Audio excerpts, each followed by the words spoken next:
Hello friends, welcome back to our YouTube channel JS education. इफ्रोटे आलोचना करिबा +3 third semester आपण मानकर हिस्ट्री ऑनर्स बा मेजर हिस्ट्री रो कोर पेपर 6 रो 2025 रो आपण मानकर प्रश्न पत्र रो उत्तर एबे हम आलोचना करिबा। तेणु करी वीडियो को जारी स्किप न करी आरंभ रु शेष पर्यंत देखंतु। तडे न करी चलंतु आज रो वीडियो स्टार्ट करिबा। यूजी हिस्ट्री ऑनर्स बा मेजर हिस्ट्री कोर पेपर 6 रो 2025 रो प्रश्न पत्र उत्तर आम आलोचना करिबा। टाइम होची 3 घंटा एवं फुल मार्क होची 100 मार्क।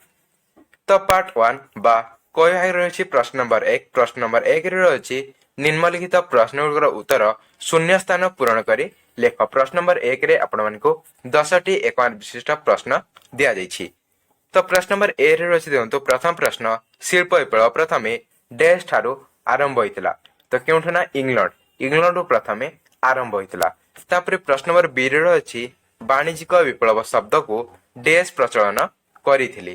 त्यार सठिक उत्तर होछि कन्ना रॉबर्ट साबाटिनो लोपेस। तापरे प्रश्न नंबर सी रे अछि डैश मसिया रे कॉन्स्टेंटिनोपल दखल करा जैतिला। केबे ना 1453 रे। प्रश्न नंबर डी रे अछि नवजागरण शब्दर अर्थ डैश। तो उत्तर होछि कन्ना पुनर्जागरण बा पुनः जन्म। पुनर्जागरण बा पुनः जन्म।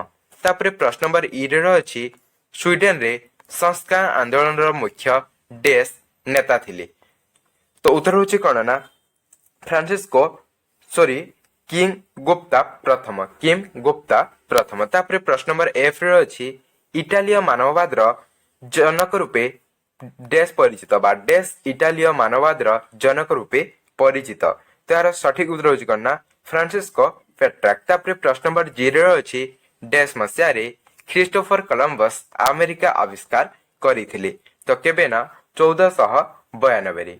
तापरे प्रश्न नंबर एच रे रहिछि देखंतु प्रसिद्ध नाविक सर वाल्टर रेलिक डैश देशर थिले। तार सठिक उत्तर होछि कन्ना इंग्लैंड। तापरे अछि प्रश्न नंबर आई रे डैश युद्ध परे वेस्टफालिया चुक्ति स्वाक्षरित होइथिला। तो उत्तर होछि कन्ना 30 वर्षीय युद्ध परे। 30 वर्षीय युद्ध परे एही वेस्टफालिया चुक्ति स्वाक्षर होइथिला। तापरे अछि प्रश्न नंबर जे देखंतु 1773 मसिया रे कपड़ा बुनिया पई डैश फ्लाइंग शटल उद्भावन करिथिले। तो किए ना जॉन के। तापरे अछि या थिला आपण मानिकर पार्ट 1। पार्ट 2 रे अछि बा खय भाग रे अछि प्रश्न नंबर 2। एथिरे अछि निम्नलिखित समस्त प्रश्न उत्तर 50टी शब्द मध्य लेख। प्रत्येक प्रश्नर उत्तर बाध्यतामूलक अटे। तो प्रश्न नंबर ए रे देखंतु सामंतवादर अर्थ कोन। सामंतवादर अर्थ कोन। तो आपण उत्तर लिखिबे कोन ना जमी भोग दखल को भित्ति करी स्वतः प्रवृत्त भावरे उद्भव होइथिला एक सामाजिक राजनैतिक एवं अर्थनैतिक अवस्था बा प्रथा भावरे सामंतवाद।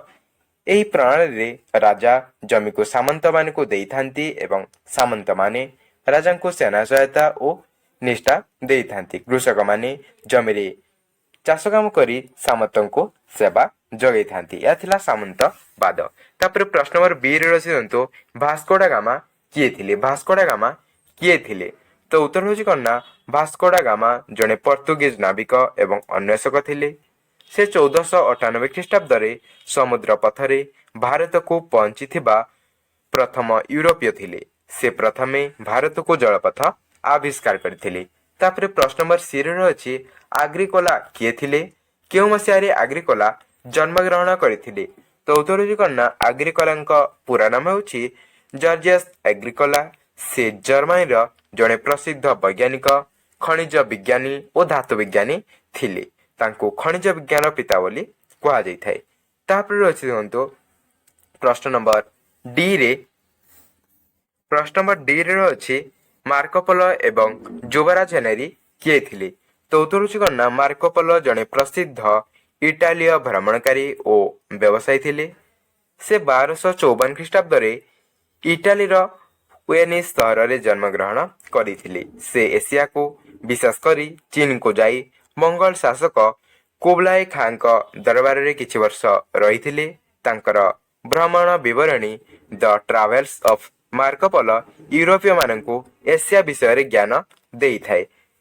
ପର୍ତ୍ତୁଗାଲର ଜଣେ ରାଜକୁମାର ଥିଲେ ପ୍ରିନ୍ସ ହେନେରୀ ବା ଯୁବରାଜ ହେନେରୀ। ସେ ନୌ ଆବିଷ୍କାର ଆନ୍ଦୋଳନର ପ୍ରମୁଖ ପ୍ରେରକ ଥିଲେ। ସେ 1394 ଖ୍ରୀଷ୍ଟାବ୍ଦରେ ଜନ୍ମଗ୍ରହଣ କରିଥିଲେ। ତାପରେ ପ୍ରଶ୍ନ ନମ୍ବର ଇରେ ଅଛି, ଦେଖନ୍ତୁ ପ୍ରଶ୍ନ ନମ୍ବର ଇରେ ଅଛି ୟୁରୋପୀୟ ମାଲିକମାନଙ୍କ ଦ୍ୱାରା କେଉଁ ନଗଦ ଫସଲ ଚାଷ କରାଯାଉଥିଲା? ୟୁରୋପୀୟ ମାଲିକମାନଙ୍କ ଦ୍ୱାରା କେଉଁ ନଗଦ ଫସଲ ଚାଷ କରାଯାଉଥିଲା? ତ ଉତ୍ତରରେ ଲେଖିବେ ନୀଳ, ଚା, କଫି, କପା, ଅଫିମ, ଆଖୁ ଇତ୍ୟାଦି ସେମାନେ ଚାଷ କରୁଥିଲେ ଏଇ ସବୁ ଫସଲ ଗୁଡ଼ିକ।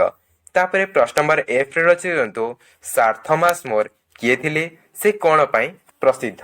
ତ ଉତ୍ତରରେ ଆପଣମାନେ ଲେଖିବେ ସାର୍ ଥମାସ ମୋର ଜଣେ ପ୍ରସିଦ୍ଧ ଇଂରାଜୀ ମନତବାଦୀ ଲେଖକ, ରାଜନୀତିଜ୍ଞ ଓ ଆଇନଜୀବୀ ଥିଲେ। ସେ 1516 ମସିହାରେ ଉଟୋପିଆ ନାମକ ପ୍ରସିଦ୍ଧ ପୁସ୍ତକ ଲେଖିଥିଲେ, ଯେଉଁଥିରେ କି ସେ ଏକ ଆଦର୍ଶ ସମାଜର ଚିତ୍ରଣ ମଧ୍ୟ କରିଥିଲେ।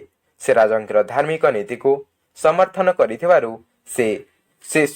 ସେ ରାଜାଙ୍କ ଧାର୍ମିକ ନୀତିକୁ ସମର୍ଥନ ନ କରିଥିବାରୁ ସେ 1535ରେ ଫାଶୀ ଦଣ୍ଡ ପାଇଥିଲେ। ତାପରେ ପ୍ରଶ୍ନ ନମ୍ବର ଜିରେ ଦେଖନ୍ତୁ ମାର୍ଟିନ ଲୁଥର କିଏ? ମାର୍ଟିନ ଲୁଥର କେଉଁ ମସିହାରେ ଜନ୍ମଗ୍ରହଣ କରିଥିଲେ? ତ ଉତ୍ତର ହେଉଛି କ'ଣ ନା, ଉତ୍ତର ହେଉଛି ମାର୍ଟିନ ଲୁଥର ଥିଲେ ଜଣେ ଜର୍ମାନ ଧର୍ମ ସଂସ୍କାରକ। ସେ ୟୁରୋପର ଧାର୍ମିକ ସଂସ୍କାର ଆନ୍ଦୋଳନର ମୁଖ୍ୟ ନେତା ଥିଲେ। କ୍ୟାଥୋଲିକ ଚର୍ଚ୍ଚର ଅନେକ ଅନୀତି ବିରୋଧରେ ସେ ସ୍ୱର ଉଠାଇଥିଲେ ଏବଂ ପ୍ରୋଟେଷ୍ଟାଣ୍ଟ ଧର୍ମର ପ୍ରତିଷ୍ଠା କରିଥିଲେ। ସେ 1483 ମସିହା ନଭେମ୍ବର 10ରେ ଜର୍ମାନୀର ଏଇଷ୍ଟଲେଭେନ ସହରରେ ଜନ୍ମଗ୍ରହଣ କରିଥିଲେ। ତାପରେ ପ୍ରଶ୍ନ ନମ୍ବର ଏଚରେ ଦେଖନ୍ତୁ ୟୁରୋପୀୟ ରାଜ୍ୟ ବ୍ୟବସ୍ଥାର ଦୁଇଟି ଗୁରୁତ୍ୱପୂର୍ଣ୍ଣ ବୈଶିଷ୍ଟ୍ୟ ଲେଖ। ତ ଆପଣମାନେ ଉତ୍ତରରେ ଲେଖିବେ ସ୍ୱାଧୀନ ଏବଂ ସାର୍ବଭୌମତ୍ୱ ରାଜ୍ୟ ଓ ଜାତୀୟତାବାଦର ବିକାଶ। ତାପରେ ଅଛି ପ୍ରଶ୍ନ ନମ୍ବର ଆଇରେ ଆବ୍ରାହମ ଡର୍ବି କିଏ ଥିଲେ? ଆବ୍ରାହମ ଡର୍ବି କିଏ ଥିଲେ? ତ ଆପଣ ଉତ୍ତରରେ ଲେଖିବେ ଆବ୍ରାହମ ଡର୍ବି ଜଣେ ପ୍ରସିଦ୍ଧ ଇଂରେଜ ଉଦ୍ୟୋଗପତି ଏବଂ ଲୁହା ଉତ୍ପାଦନ କ୍ଷେତ୍ରରେ ଅଗ୍ରତ ଥିଲେ। ସେ 1709 ଖ୍ରୀଷ୍ଟାବ୍ଦରେ କୋଇଲା ବ୍ୟବହାର କରି ଲୁହା ଗଳାଇବା ପ୍ରଣାଳୀ ଆବିଷ୍କାର କରିଥିଲେ। ତାଙ୍କର ଏହି ଆବିଷ୍କାର ଦ୍ୱାରା ଲୁହା ଉତ୍ପାଦନ ଶସ୍ତା ଏବଂ ଅଧିକ ପରିମାଣରେ ଉତ୍ପାଦନ ସମ୍ଭବ ହେଲା। ତ ଏହା ଥିଲା ଆପଣମାନଙ୍କର ପାର୍ଟ 2ରେ ରହିଥିବା ସମସ୍ତ ପ୍ରଶ୍ନର ଉତ୍ତର। ଯଦି ଏଥିମଧ୍ୟରୁ କେଉଁ ପ୍ରଶ୍ନର ଉତ୍ତର ଆପଣମାନଙ୍କୁ ଡାଉଟ୍ ଲାଗୁଛି ତାହେଲେ ଆପଣମାନେ ତାର ଉତ୍ତର କରିବେ। ତାପରେ ଅଛି ପାର୍ଟ 3 ବା ଗୈଭାଗରେ ଅଛି ନିମ୍ନଲିଖିତ ଯେକୌଣସି 8ଟି ପ୍ରଶ୍ନର ଉତ୍ତର 250ଟି ଶବ୍ଦ ମଧ୍ୟରେ ଲେଖ ଏବଂ ପ୍ରତ୍ୟେକ ପ୍ରଶ୍ନର ମୂଲ୍ୟ ହେଉଛି 5 ମାର୍କ ଲେଖାଏଁ। ତ ପ୍ରଥମେ ପ୍ରଶ୍ନ ରହିଛି, ଦେଖନ୍ତୁ ଗିଲ୍ଡ ବ୍ୟବସ୍ଥାର ଉଦ୍ଭବ। ଗିଲ୍ଡ ବ୍ୟବସ୍ଥାର ଉଦ୍ଭବ ବିଷୟରେ ଲେଖ। ତ ଆପଣମାନେ ଉତ୍ତରରେ ଲେଖିବେ ମଧ୍ୟଯୁଗୀୟ ୟୁରୋପରେ ସହରୀୟ ଜୀବନର ବିକାଶ ସହିତ ଗିଲ୍ଡ ମାନଙ୍କର ଉଦୟ ଘଟିଥିଲା। ଗିଲ୍ଡ ମାନେ ହେଉଛି ସମାନ ବୃତ୍ତିର କାରିଗର, ବ୍ୟବସାୟୀ ଓ ବଣିକ ମାନଙ୍କର ସଂଗଠନ, ଯାହାର ମୁଖ୍ୟ ଉଦ୍ଦେଶ୍ୟ ଥିଲା ନିଜ ଆର୍ଥିକ ଏବଂ ସାମାଜିକ ସ୍ୱାର୍ଥକୁ ସୁରକ୍ଷିତ କରିବା। ମଧ୍ୟଯୁଗରେ ଜାଗିରିଦାରୀ ପ୍ରଥାର ପତନ ଓ ସହରଗୁଡ଼ିକର ଉଦୟ ସହିତ ବାଣିଜ୍ୟ ଓ ଶିଳ୍ପର ବିକାଶ ହେଲା। ଏହା ଫଳରେ କାରିଗର ଓ ବଣିକମାନେ ଏକତ୍ରିତ ହୋଇ ଗିଲ୍ଡ ଗଠନ କଲେ। ଗିଲ୍ଡ ମାନେ ଉତ୍ପାଦନର ଗୁଣମାନ ନିୟନ୍ତ୍ରଣ, ଦାମ ନିର୍ଦ୍ଧାରଣ, ଶିକ୍ଷା ନୈଶ ପ୍ରଣାଳୀ ଏବଂ କାରିଗର ମାନଙ୍କର ଅଧିକାର ସୁରକ୍ଷା କରୁଥିଲେ। ଗିଲ୍ଡ ମାନେ ସହର ପ୍ରଶାସନରେ ମଧ୍ୟ ଗୁରୁତ୍ୱପୂର୍ଣ୍ଣ ଭୂମିକା ନିଭାଉଥିଲେ। ସହର ସରକାର ଉପରେ ଗିଲ୍ଡ ମାନଙ୍କର ପ୍ରଭାବ ବଢ଼ିଲା ଏବଂ ସେମାନେ ନିଜର ସଦସ୍ୟମାନଙ୍କ ପାଇଁ ନିୟମ ଏବଂ ଆଇନ ମାନ ନିର୍ମାଣ କରୁଥିଲେ। ଆର୍ଥିକ ଦୃଷ୍ଟିକୋଣରୁ ଗିଲ୍ଡ ମାନେ ବାଣିଜ୍ୟର ସ୍ଥିରତା ଓ ସୁରକ୍ଷାକୁ ସୁନିଶ୍ଚିତ କଲେ। ଏହିପରି ଭାବରେ ଗିଲ୍ଡ ମାନଙ୍କର ଉଦୟ ମଧ୍ୟଯୁଗୀୟ ସହରୀୟ ଅର୍ଥନୀତି, ସାମାଜିକ ଜୀବନ ଏବଂ ବାଣିଜ୍ୟିକ ବିକାଶରେ ଏକ ମୁଖ୍ୟ ଅବଦାନ ରଖିଥିଲା। ତାପରେ ପ୍ରଶ୍ନ ନମ୍ବର ବିରେ ରଖିଦିଅନ୍ତୁ ନାବିକ ରାଜପୁତ୍ର ହେନେରୀ। ନାବିକ ରାଜପୁତ୍ର ହେନେରୀଙ୍କ ବିଷୟରେ ଲେଖ। ତ ଆପଣମାନେ ଉତ୍ତରରେ କ'ଣ ଲେଖିବେ? ଉତ୍ତରରେ ଲେଖିବେ ନାବିକ ପ୍ରିନ୍ସ ହେନେରୀ ବା ରାଜପୁତ୍ର ହେନେରୀ ୟୁରୋପର ଅନ୍ୱେଷଣ ଇତିହାସରେ ଗୁରୁତ୍ୱପୂର୍ଣ୍ଣ ବ୍ୟକ୍ତି ଥିଲେ। ସେ 1394 ଖ୍ରୀଷ୍ଟାବ୍ଦରେ ପର୍ତ୍ତୁଗାଲରେ ଜନ୍ମଗ୍ରହଣ କରିଥିଲେ। ସେ ପର୍ତ୍ତୁଗାଲ ରାଜା ଜନ୍ ପ୍ରଥମଙ୍କ ପୁତ୍ର ଥିଲେ। ସେ ନିଜେ ବହୁତ କମ୍ ସମୟ ସମୁଦ୍ର ଯାତ୍ରା କରିଥିଲେ, କିନ୍ତୁ ସମୁଦ୍ର ଅନ୍ୱେଷଣକୁ ଉତ୍ସାହିତ କରିବାରେ ତାଙ୍କର ଅବଦାନ ଅପରିମିତ ଥିଲା। ଏହି କାରଣରୁ ସେ ନାବିକ ବା ନାଭିଗେଟର ଭାବରେ ପରିଚିତ ହେଲେ। ପ୍ରିନ୍ସ ହେନରୀ ଦକ୍ଷିଣ ପର୍ତ୍ତୁଗାଲର ସାଗ୍ରେସରେ ଏକ ନାବିକ ଶିକ୍ଷା କେନ୍ଦ୍ର ସ୍ଥାପନ କରିଥିଲେ। ସେଠାରେ ନାବିକ, ଭୂଗୋଳବିଦ, ମାପନକାର ଏବଂ ଜ୍ୟୋତିଷୀମାନେ ଏକାଠି କାମ କରୁଥିଲେ। ସେ ନୂତନ ମାନଚିତ୍ର, କମ୍ପାସ ଏବଂ ନାଭିକ ଯନ୍ତ୍ରଗୁଡ଼ିକର ବିକାଶକୁ ପ୍ରୋତ୍ସାହନ ଦେଇଥିଲେ। ତାଙ୍କ ପ୍ରେରଣାରେ ପର୍ତ୍ତୁଗୀଜ ନାବିକମାନେ ଆଫ୍ରିକାର ପଶ୍ଚିମ କୂଳ ଅନୁସନ୍ଧାନ କରିଥିଲେ। ମାଦେଇରା, ଆଜୋରେସ୍ ଦ୍ୱୀପପୁଞ୍ଜର ଆବିଷ୍କାର ଏବଂ କେପ୍ ବଜାର୍ଡର ପାର ହେବା ତାଙ୍କ ଯୁଗର ମହତ୍ତ୍ୱପୂର୍ଣ୍ଣ ସଫଳତା ଥିଲା। ଏହା ଦ୍ୱାରା ଆଫ୍ରିକା ଏବଂ ଏସିଆ ସହିତ ସମୁଦ୍ର ମାର୍ଗରେ ବାଣିଜ୍ୟର ରାସ୍ତା ଖୋଲିଲା। ପ୍ରିନ୍ସ ହେନରୀଙ୍କ ଅବଦାନ ୟୁରୋପୀୟ ଆବିଷ୍କାର ଯୁଗକୁ ଆରମ୍ଭ କରାଇଥିଲା। 1460 ଖ୍ରୀଷ୍ଟାବ୍ଦରେ ତାଙ୍କର ମୃତ୍ୟୁ ହୋଇଥିଲେ ମଧ୍ୟ ସମୁଦ୍ର ଅନ୍ୱେଷଣରେ ତାଙ୍କର ପ୍ରଭାବ ଦୀର୍ଘକାଳ ଧରି ରହିଥିଲା। ତାପରେ ପ୍ରଶ୍ନ ନମ୍ବର ସିରେ ରଖିଦିଅନ୍ତୁ, ଆମେରିକାରେ ବ୍ରିଟେନର ରାଜ୍ୟ ଜୟ ସମ୍ପର୍କରେ ଲେଖ। ତ ଆପଣମାନେ ଉତ୍ତରରେ ଲେଖିବେ ଆମେରିକାରେ ବ୍ରିଟିଶ ବିଜୟ ସପ୍ତଦଶ ଏବଂ ଅଷ୍ଟାଦଶ ଶତାବ୍ଦୀରେ ଘଟିଥିଲା। ୟୁରୋପର ଅନ୍ୟାନ୍ୟ ଦେଶମାନଙ୍କ ପରି ବ୍ରିଟେନ ମଧ୍ୟ ନୂତନ ଭୂମି ଖୋଜିବା, ବାଣିଜ୍ୟ ବୃଦ୍ଧି କରିବା ଏବଂ ଉପନିବେଶ ସ୍ଥାପନ କରିବା ଉଦ୍ଦେଶ୍ୟରେ ଆମେରିକାକୁ ଯାଇଥିଲା। 1607 ଖ୍ରୀଷ୍ଟାବ୍ଦରେ ଭର୍ଜିନିଆର ଜେମ୍ସଟାଉନରେ ପ୍ରଥମ ସ୍ଥାୟୀ ବ୍ରିଟିଶ ଉପନିବେଶ ସ୍ଥାପିତ ହେଲା। ପରେ ଆଟଲାଣ୍ଟିକ ସମୁଦ୍ର ତଟ ଅଞ୍ଚଳରେ ଧୀରେ ଧୀରେ 13ଟି ଉପନିବେଶ ଗଢ଼ି ଉଠିଲା। ବ୍ରିଟିଶ ମାନେ ଆମେରିକାର ଉପଜାଉ ଭୂମି, ଜଙ୍ଗଲ, ଖଣିଜ ସମ୍ପଦ ଏବଂ ବ୍ୟବସାୟ ସୁଯୋଗକୁ ଲାଭ ଉଠାଇଥିଲେ।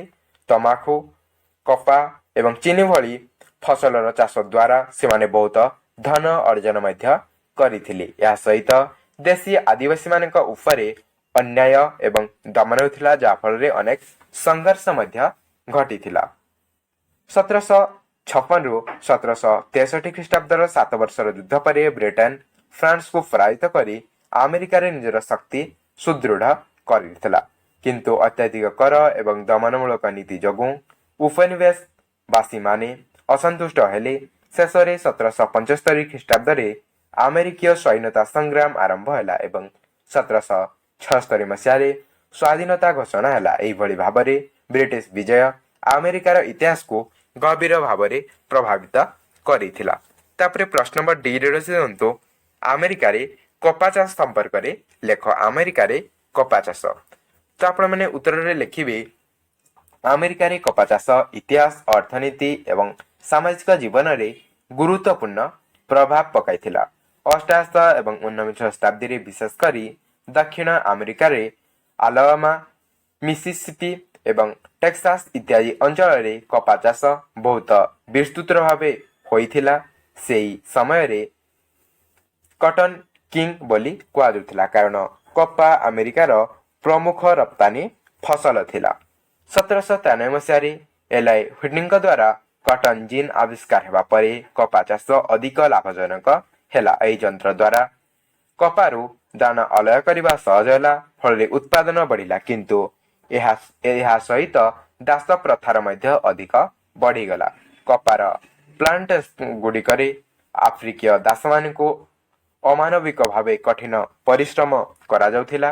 କପା ଚାଷ ଦ୍ୱାରା ଆମେରିକାର ଅର୍ଥନୀତି ଶକ୍ତିଶାଳୀ ହେଲା ଏବଂ ବ୍ରିଟେନ ସହିତ ଅନ୍ୟ ୟୁରୋପୀୟ ଦେଶମାନଙ୍କର ବସ୍ତ୍ରଶିଳ୍ପ ପାଇଁ କାଚାମାଲ ମିଳିଥିଲା। କିନ୍ତୁ ଦାସ ପ୍ରଥାକୁ କେନ୍ଦ୍ର କରି ଉତ୍ତର ଏବଂ ଦକ୍ଷିଣ ଆମେରିକା ମଧ୍ୟରେ ଦ୍ୱନ୍ଦ୍ୱ ବଢ଼ିଲା, ଯାହା ଶେଷରେ ଆମେରିକୀୟ ଗୃହଯୁଦ୍ଧର କାରଣ ହେଲା। ଏହିପରି ଭାବରେ କପା ଚାଷ ଆମେରିକାର ଆର୍ଥିକ ଉନ୍ନତିର ମୂଳ ଆଧାର ହେଲେ ମଧ୍ୟ ଏହା ସାମାଜିକ ଅନ୍ୟାୟ ଏବଂ ଦାସ ପ୍ରଥା ସହ ଗଭୀର ଭାବରେ ଜଡ଼ିତ।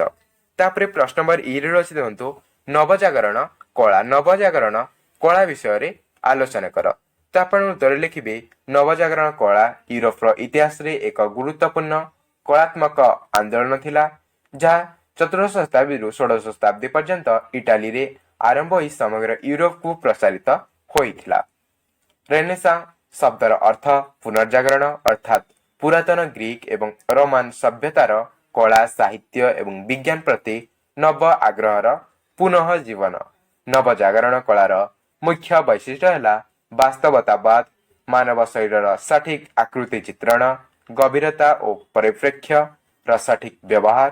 ମଧ୍ୟଯୁଗୀୟ କଳାରେ ଯେଉଁଠି ଧାର୍ମିକ ଭାବନା ପ୍ରଧାନ ଥିଲା, ନବଜାଗରଣ କଳାରେ ମାନବତାବାଦ ଗୁରୁତ୍ୱ ପାଇଲା। ଚିତ୍ରକଳା, ଭାସ୍କର୍ଯ୍ୟ ଏବଂ ସ୍ଥାପତ୍ୟ କଳାରେ ମାନବ ଜୀବନ, ପ୍ରକୃତି ଓ ଦୈନନ୍ଦିନ ଅନୁଭବକୁ ଗୁରୁତ୍ୱ ଦିଆଗଲା। ଲିଓନାର୍ଡୋ ଦାଭିନ୍ସି, ମାଇକେଲ ଏଞ୍ଜେଲୋ ଏବଂ ରାଫାଏଲ ନବଜାଗରଣ କଳାର ଶ୍ରେଷ୍ଠ କଳାକାର ଥିଲେ।